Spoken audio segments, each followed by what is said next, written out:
First of all, thank you, all of you, for being here today. The what you were saying about the women and how they suffer the most from this.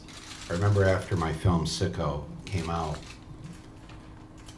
getting a call from someone who works the desk at one of the health insurance companies where they have to decide whether or not they're going to deny the claim or not that's been filed. And he told me the story of a woman who had actually very good health insurance that covered psychological help in addition to medical help. And she had submitted, and her doctor had submitted a claim for psychological treatment due to the PTSD that she was suffering from having been raped. And this individual from the insurance company said to me, I was told to deny the claim on the basis of a pre-existing condition. And I said, and what was the pre-existing condition? I expected to hear what I've been hearing over the years. You know, she had acne as a teenager, you know, caught a cold a few years ago that developed into something else, you know. And he said, I was told to deny the claim based on a pre-existing condition. The pre-existing condition was that she was raped. The fact that she had gone to the hospital and received treatment after she was raped meant that this particular thing that she was now applying for was something that had happened beforehand. He was practically in tears on the phone that they were essentially now trying to get rid of her off the rolls. This is just one small example of what I've heard over the years. And this is such a cruel system we have. No other Western democracy does this to their people. They think it's important to have a secure country. You have to have a healthy people.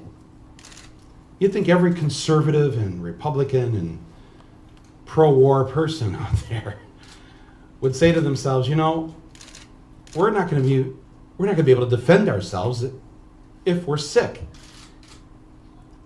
We have a diabetes epidemic in process with our children right now. What kind of country are we going to end up with if we allow this to happen?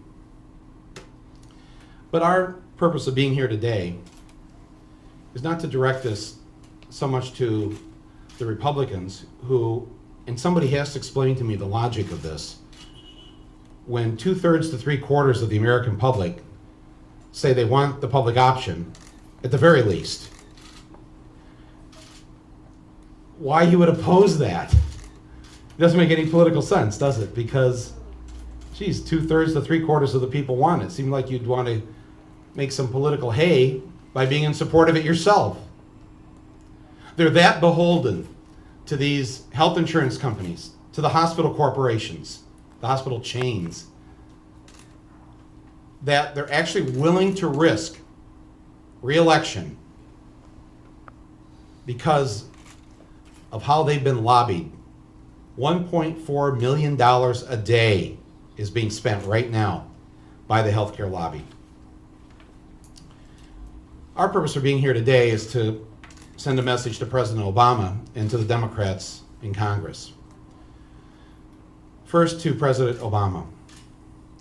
We have been in such a state of hope since last November, a state that we haven't felt in quite some time. That day you were elected, November 4th, 2008, was one of the most important days, really, in our lives. It made us feel very good and very proud to be part of this country, that our fellow Americans would do the right thing. And they came out, not in a close election, but by a very large margin, and said that they wanted change. real change, the change that you promised. We continue to support you. We know that you've inherited not just one catastrophe, but a number of catastrophes. Who would want this job? Thank you for taking it. God bless you for taking it, for being willing to try to undo the mess that's been created in recent years. And it saddens me when I see you, President Obama, out there stumping for healthcare reform. And there is no enthusiastic support for your position. It feels like you're out there all alone. We look at the other side, they're out there in full force, even though they're the minority. Even though they only represent 25% of the American public. They are there at the town hall meetings. They're there at the teabagger rallies. Especially my favorite one, the one last week where they were pictures of them using the publicly funded restrooms on the mall. The other side, they've been vocal, they've been organized, they've been funded, and you probably turn around and you wonder who's got your back, because you seem to be out there all alone. The reason for that, with all due respect, is that you started with the compromise. Anybody who's bought a car, anybody who's bought or sold their house or negotiated anything knows you don't start with your final position. You don't start with the compromise. You start with everything that you want, everything that you believe in. And in 2003, when you decided to run for the Senate, you said you were in favor of a single-payer health care system. And I believe in your heart you still believe that. But you started in a place where you had no wiggle room. Nothing was left. And it was a position that did not energize the base. You're not going to get millions of people out there going, yes, give us the public option where the private companies still get to call the shots. How do you get people enthused about that? That's why you're out there and alone on this. You don't need to be alone. Millions, tens of millions of Americans right now would be right out there with you, right out in the streets. That's right. Right there on the internet with their emails. That's right. Up here on Capitol Hill, jamming the phone lines. Yes. If you just did what the people wanted. The majority of the people of this country are behind you. Come on!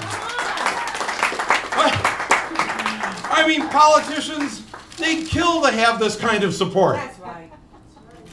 You've got us all. You had us all. From November 4th on. You haven't lost us. That's right. So you need to hit the reset button. That's all. That's all. Just hit the reset button and go back to the drawing board. Representative Weiner is there at the drawing board already. He's there with Senator Sanders. Okay. And they've got the legislation that the majority of the American people want. Not only do upwards to 3/4 of the American people want universal health care and support the public option, a majority, depending on which poll you look at, either a simple majority or a plurality of Americans support single payer, support Medicare for all. You're already there. You're not out on some limb. You're not having to take a risk. Right. You've already got the people with you, and we will be there with you every step of the way. When you held that meeting with all the bankers, the heads of all the banks, the private meeting you had with them in the White House, and I just want to read the report from that day that was in the paper. It said, but President Barack Obama wasn't in a mood to hear them out as they went on with their explanations as to why they needed trillions of dollars of our tax money. He stopped the conversation and offered a blunt reminder of the public's reaction to such explanations. He said, "Be careful how you make those statements, gentlemen. The public isn't buying that. My administration," the president added, "is the only thing between you and the pitchforks." That's what he told the bankers. What we're here today to tell you, Mr. President, is that we have got your back. That's right. We're here to let you know that the majority of Americans support you and that we stand between you and the pitchforks that are being held out by the private insurance companies that want to destroy this country. That's right. To the Democrats in Congress who don't quite get it, I want to offer a personal pledge. I, and a lot of other people, have every intention of removing you from Congress in the next election if you stand in the way of health care legislation that the people want. That is not a hollow or idle threat. We will come to your districts and we will work against you. First in the primary, and if we have to, in the general election. You don't think so? You think that we're just going to go along with you because you're Democrats? You should think again. This is the #1 domestic issue on people's minds right now. It's the #1 cause of bankruptcies in this country, medical bills. It's the #1 cause of foreclosures in this country, medical bills. We will organize the thousands of people in your district who have suffered as a result of this cruel healthcare system that we have. We will organize them, and we will come after you, and we will remove you from office. Make no mistake about that. You had better get behind the president. That's right. If you think that you were afraid of a few people at a town hall meeting, you haven't seen anything yet. That's right. That's right. And let me just say, there are some people in this room, if you remember back to the election of 2000, that are fairly reckless individuals when it comes to politics. They don't really care. When they see a hypocrite, when they see somebody who's turned their back on the people who put them into office, they will be relentless in working against you, even if it means that the Democrat doesn't win. Don't take our votes for granted. Don't do that, because we'll find Republicans who are smart enough to realize that the majority of Americans want universal health care. That's right. That's absolutely right. Don't take this for granted. The worst thing you have to fear, though, isn't that people are going to vote for Republicans. You have to worry about the fact that because you have so debilitated the people who do support the Democratic Party and who support our president, where they see time and time again what they want as the people never happens. And here's what they do. They don't vote. They stop going to the polls. You need their votes. They're not going to vote for Republicans. There are people like, myself and where I come from, Flint, Michigan. I don't even remember a Republican being elected for office ever, where I come from. And it's not in our DNA to consider doing that. But I do know a lot of people who've given up and will give up again. Barack Obama re-energized them. He brought them out to the polls. But they and our young people who had their first experience with politics, at some point are just going to throw their hands up and say, that's it, I've had it. What's the point? What's the use? And I don't want to see that happen. I've posted on Huffington Post this morning the 13 reasons why the current healthcare bills in Congress don't solve our healthcare crisis. And I put this together with the California Nurses Association.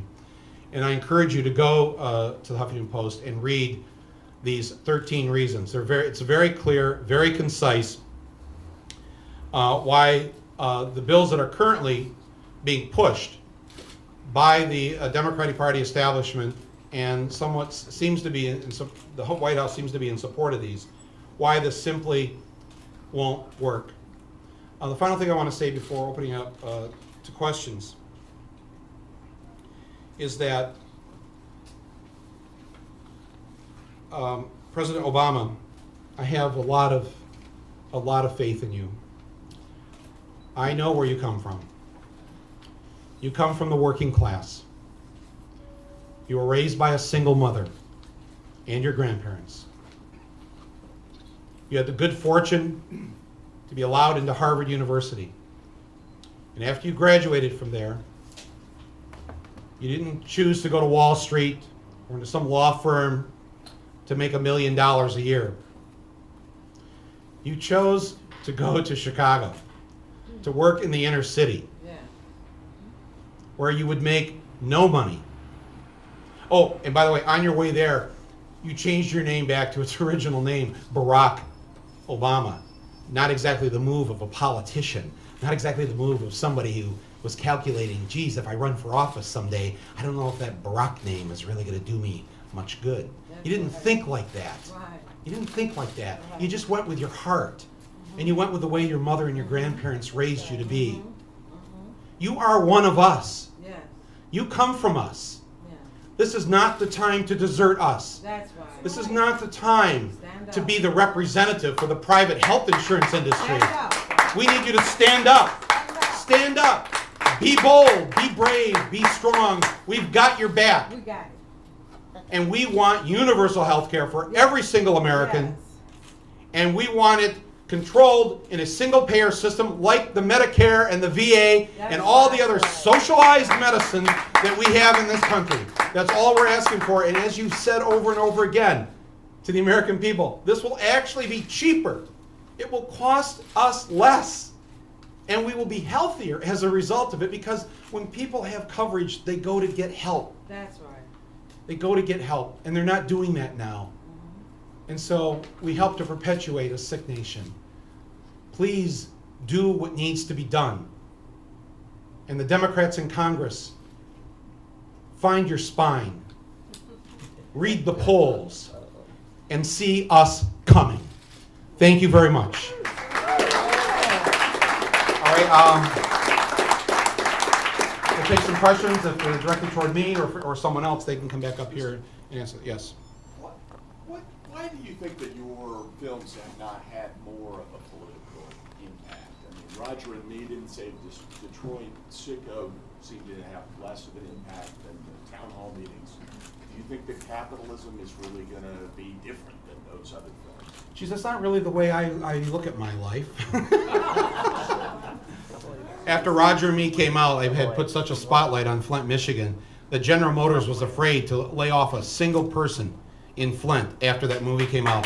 And so for the next 2 years, they left Flint alone. Sadly, they went after other towns. But it gave my friends and family and neighbors there a bit of some breathing room to try and make a plan B. Fahrenheit 9/11, you know, it's funny how that gets judged by, well, Bush got reelected. The movie comes out 4 or 5 months before the election, and somehow a movie was going to change the election. I'll tell you what it did do. At that point, people were afraid to speak out about the war and about Bush. He had a high approval rating. Somebody had to fire the first salvo. And that's what I did. And I took a lot of abuse for it.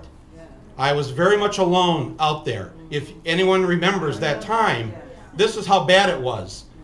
Al Franken supported the war. Keith Olbermann supported the war. He brought it up the other night, that he wanted to give the president the benefit of the doubt. David Remnick, the editor of the New Yorker, the liberal New Yorker, supported the war.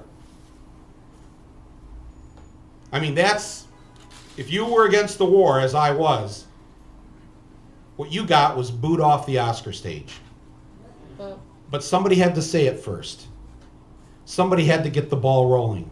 And I'll tell you one thing, from that point on, from Fahrenheit on, Bush's approval rating never was better, only got worse. And within a couple of years, after more and more millions of Americans saw the truth in that film, he couldn't recover. And as far as Sicko, somebody had to get this health care discussion going again. Democrats, everyone was afraid of it because of what happened with Hillary.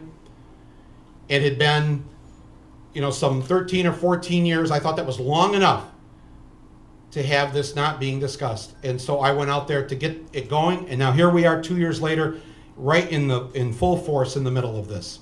So I expect this film and I can tell you, because I've already seen it with audiences and the studio's already done their testing with it, I've got more Republicans coming to this film than any of my films in the past. If you see the film, you'll see Republicans inviting me into their homes, asking me for help. It's very powerful. And it's because this economic crisis that we're in the middle of knows no party boundary, no race boundary, no class boundary. Everyone from the poor to the upper middle class, and even some people who actually had quite a bit of money, have been hurt by this. So I think that, I hope that as this movie is released, because I've seen people so agitated as they leave the movie and ready to rumble, that we're going to see even more political participation from people who realize that they can't just sit it out. They can't sit on the bench on this one. That's right.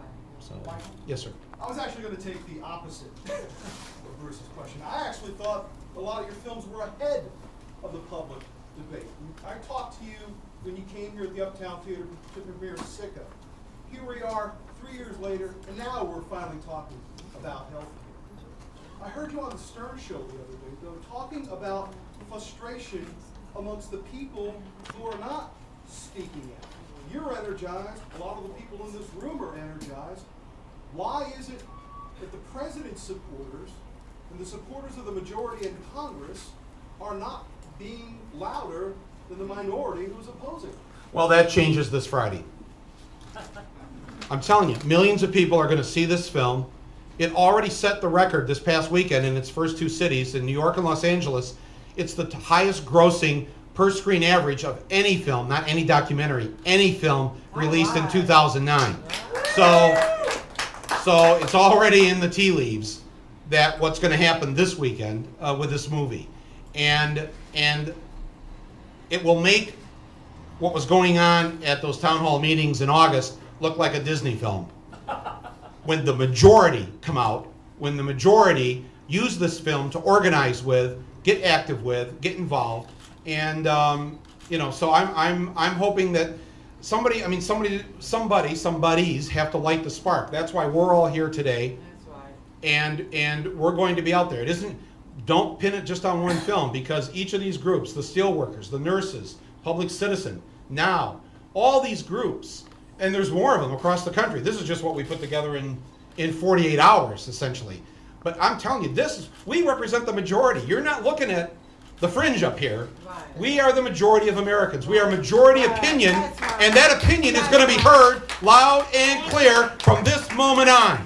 Can I just follow up? Why hasn't it happened, though? Is there a hangover from the election last year? Why hasn't it happened until now?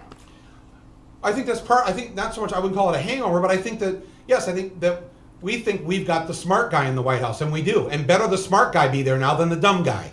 So we're already ahead. And so it's kind of like, if you got, you're all sitting in the classroom, you kind of let the smart guy, kind of help you out a little bit.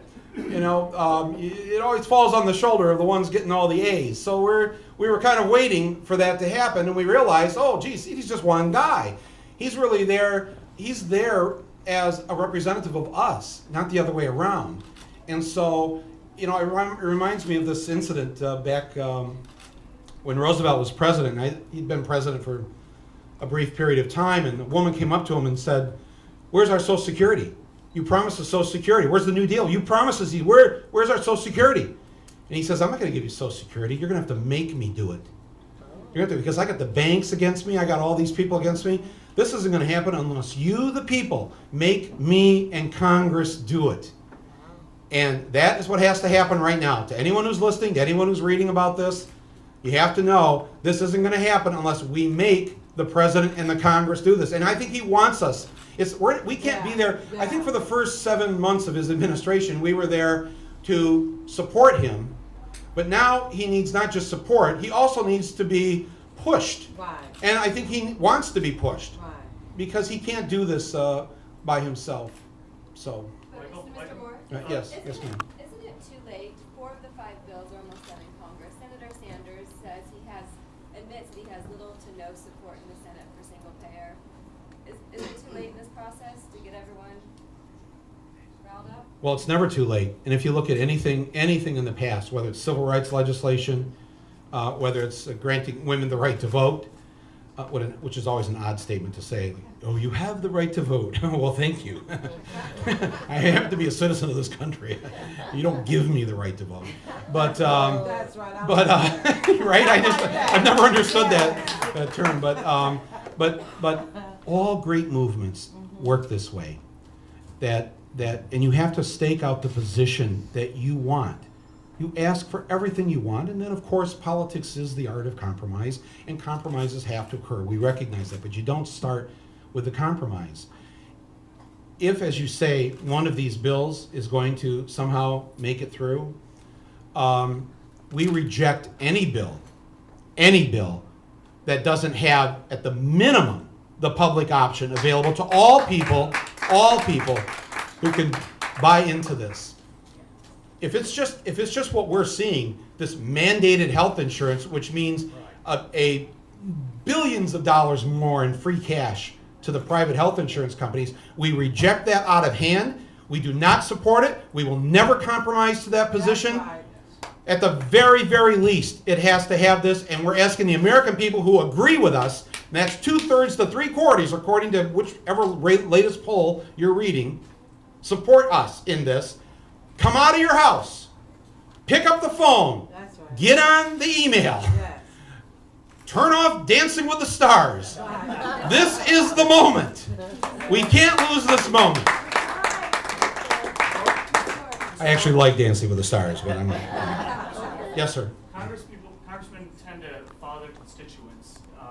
Apart from a very small handful of Democrats, most are not still talking about a single payer option. Why do you think that is? Apart from blue dog Democrats, most Democrats aren't talking single payer. Because they haven't felt the heat from the majority who actually want that system, who want a system that's similar to every other Western democracy has this. And that's the reason why. If they felt the heat for it, they would respond accordingly. That's why we're here today. We're speaking directly now to the American people. You've got to provide this heat. They won't do it on their own. Just because they're Democrats doesn't mean it's going to happen. Right. We know that. All right? So, I mean, this is actually why some of us admire the other side, because they are relentless. They have the courage of their convictions. They never stop. They're up at 6 in the morning, living, eating, breathing this stuff. Our side, we don't see 6 in the morning unless we've been up all night. So, I'm serious though. We liberals are liberal. And the other side, and that's why they get their way. They don't get their way by starting with the compromise, holding out the olive branch. I've never heard them use the word, let's be bipartisan. That's just like, and you know, you gotta give it up to President Obama. That he meant it. He wasn't just doing it as a political thing. When he came into office, I think he really did hold out the olive branch. I think he really did want to work with everybody. I think his concept is that we're all Americans and we're all in the same boat and we sink or swim together. And what he got for that generous act was a smackdown. Right. And I think he understands that now. So we're here to help pick you up, President Obama. That's right. We've got your back, and you don't have to be Mr. Nice Guy anymore, Right. because 60% of the Senate is the people have decided should be Democratic. Right. And a vast majority of Americans, vast majority, not a close election, vast majority voted for you. That's right. So you can do this. It's the will of the people. Right. It's a democracy. That's what you're supposed to do.